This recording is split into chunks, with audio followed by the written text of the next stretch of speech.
And what they do with them, which ultimately kills them, right? Yep. You can see me. I'm black as I don't know what. You be black. Thank you. Awesome. So now I'm gonna put that. We'll just do those two for this first paragraph. We said that the main idea was how people catch. How people catch the bats and what they do with them. And I put equals kills them because what they did to them did what? Hurt their wings and stuff. Well, they had hurt their animals. Yeah, like this. And it ultimately kills them. Yeah, and they had them inside the... Because it says that they put the vampire on their backs with the brush before releasing them. Yeah, but they're all like this. They probably try to eat them, don't they? I think it's a... And they put poison. They put poison in... What? This is the main idea. So this is the main idea. Why they do? So yeah, really good things too. So yeah. Like most you animals. Look at that That's they put rats for yeah. They eat rats. Yeah. You can't look at your bad things because I believe the bats is more scared of you than you scared of them. But at the same token, they do good things like they eat the bugs that you don't want in your house. But they can eat rabies. They're not scared of you.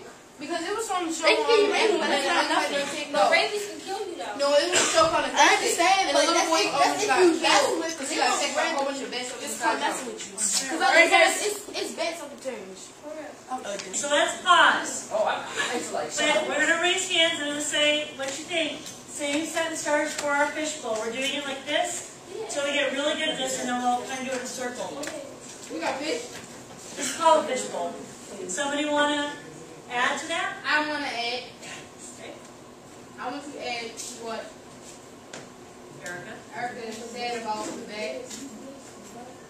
I agree that the bags. No, I think that the bags can't really get rid of AIDS, but they don't really know they can get rid of AIDS. They ain't tested out yet. Okay. Give it and her. I wonder why they don't try to kill somebody. Who's they? The People, okay? Shantia? I agree with what Corey said Bring because them out.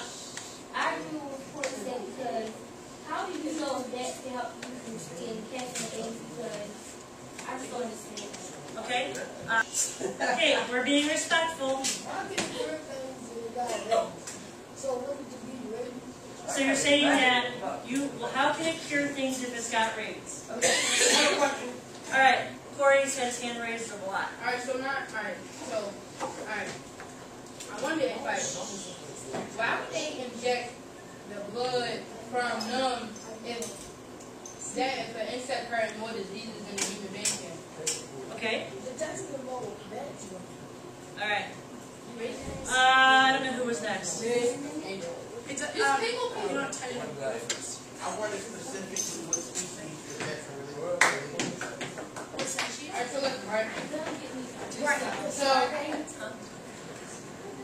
So they want to stop killing on the beds, right? So if they want to stop killing on the beds, why would they kill them to save people? And all they're gonna do is just kill more people. That's a good point. I think it's think that.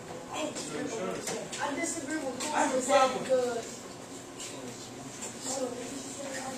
You said they're killing the bats to save people. no, I disagree with them.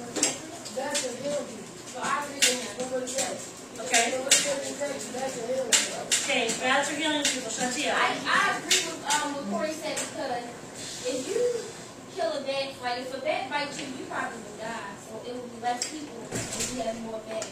So I agree with what he said. Well, they're not killing people though. They're killing I a know. lot of stuff. Yeah, but he said I disagree with what he said. He said it's keep the bats. I disagree with you because Oh my they got God. cheap beds. I want to say Wait. Got lines, go.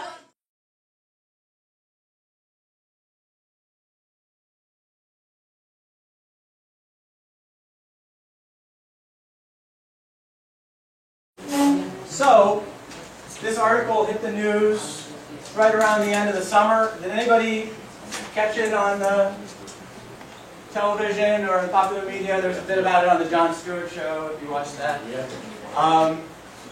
So I thought this would be kind of an interesting thing that could generate some points of view, strong discussion. But first we need to think about what kind of questions we might like to discuss. So let's just share out here real quick. What were some of the questions that you generated? Yes. What's the big question? Can this happen? Can it be built? Okay, is it can it be built? That's one question. Should it be built? Should it be built? I think it should be done because at some point in the future, there's probably going to be Hyperloop stuff on overwater, so I can go to the Philippines every day.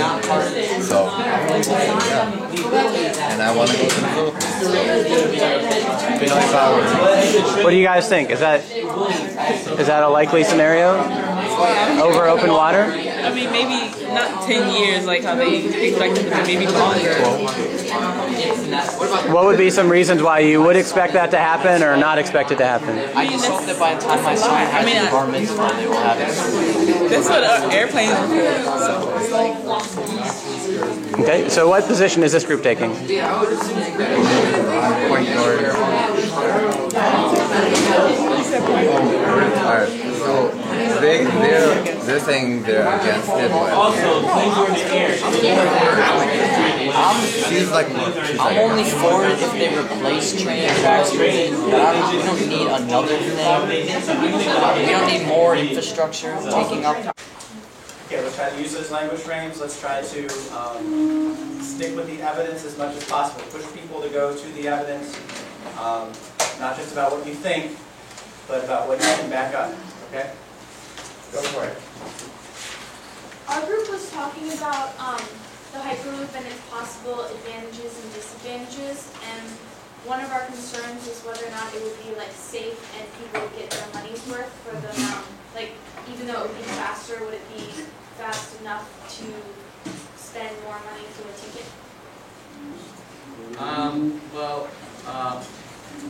I disagree with what Omar said because on page 2 it says experimental maglev trains have gone 350 miles per hour. They haven't really made them to become like commercial trains yet. And so right now one of the highest speed ones is we get close to 200 miles per hour. And I disagree also that it's unnecessary because at 760 miles per hour, like it says on page 1, you can join regions like San Francisco and Los Angeles at 35 minutes that usually would take 4 or 5 hours.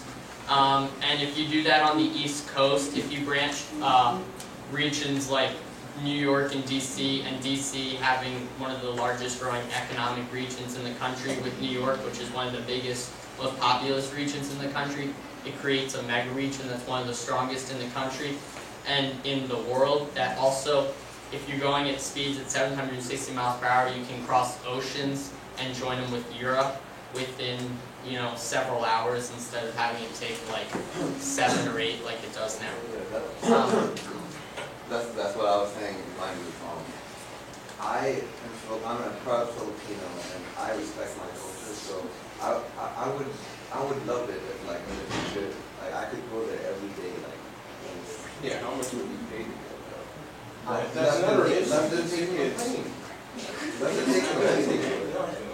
Those are like, would be Give them really an nice. opportunity to say his piece. I agree with John in that it would be really nice to be able to get to other countries and things, and it would also, like if people had problems with like height, they were afraid of planes or whatnot, it would be a nice substitute, but with like, how much maintenance would that take? Because it said it needs like air, so you would have to keep replacing things, and I feel like if the train like had an accident, everyone would die. Well, if you take a look at, what I was saying is one thing about the difference of you talking about crossing oceans now. When we were talking originally about the between Washington and New York, it's not a very long distance, and there's no real reason to build this really complicated system that can be very expensive to create. It'll be more expensive than the maglev, as Brad said, because you need to have this airtight tube, and you need to make sure there's no discrepancies so that the air can easily flow through it. You have to make it so that there's ways, you have to have airlock systems to remove passengers from it. So it would seem that for the short distance of Washington to New York, there'd be no reason to spend all that money when you could just invest in a high-speed train that we have nowadays, which have the rails are easier to build. There is more maintenance, but it could be, it'll probably be overall less expensive than having to build this very complicated system. And also when dealing with crossing oceans, it's very difficult to build things underwater. Or, and I don't know how else you would suggest bringing the trains from one continent to the other, because there was actually a very similar. A very similar example from history would be a failed project between the French and British Airways called the Concorde, where it was a supersonic commercial jet that cut the time from going to New York to Paris in 4 hours. However, the tickets were way too expensive. No one bought it because of the fuel consumption. There was no one bought the tickets, and it ran out in less than 10 years, and it was no longer being used. Again, they talk about there's no fuel, but again, because of the construction costs, it would probably the tickets would be extremely expensive. So don't you think like different countries could work together on that? Well, you still need to pay for all that. No matter what countries work together, there's probably going to be a company, even if it's controlled by the government, that's going to be that'll be giving up, selling the tickets, and that company needs to make up all of what they gave. Even if it's from different governments, they still need to pay. The money still needs to come somewhere. Even if the different governments spread out, the consumer will still have to pay a large amount to supply the different governments that pay for it. Yeah, the U.S. already has a debt of what, 16 trillion, and I don't think Filipinos doing any better. So we live in Maryland. How are we going to connect Maryland to the Filipinos? We have to like. What? We have a couple people we have not heard from yet. All right. Right now, we're looking for pointing out people who did a good job of using specific evidence, using language frames, and making sure their conversation or their contribution fit in with what other people were saying. Yes? I like what Patty said about how it would make us about because how other companies might consider. What did you like about that? It was a lot of lobbying. They see that it works really well, and there's a new way of transportation than all the hundreds of other ways that we can. Okay, so it was a logical argument. You like that? Max, I think, utilized the language frames and the rules of the discussion very well. I think very respectful with other people's opinions and building upon them. I thought a lot of people did a nice job with the language frames, actually, and I didn't think it was that artificial. Personally, I thought it worked kind of well. I was surprised.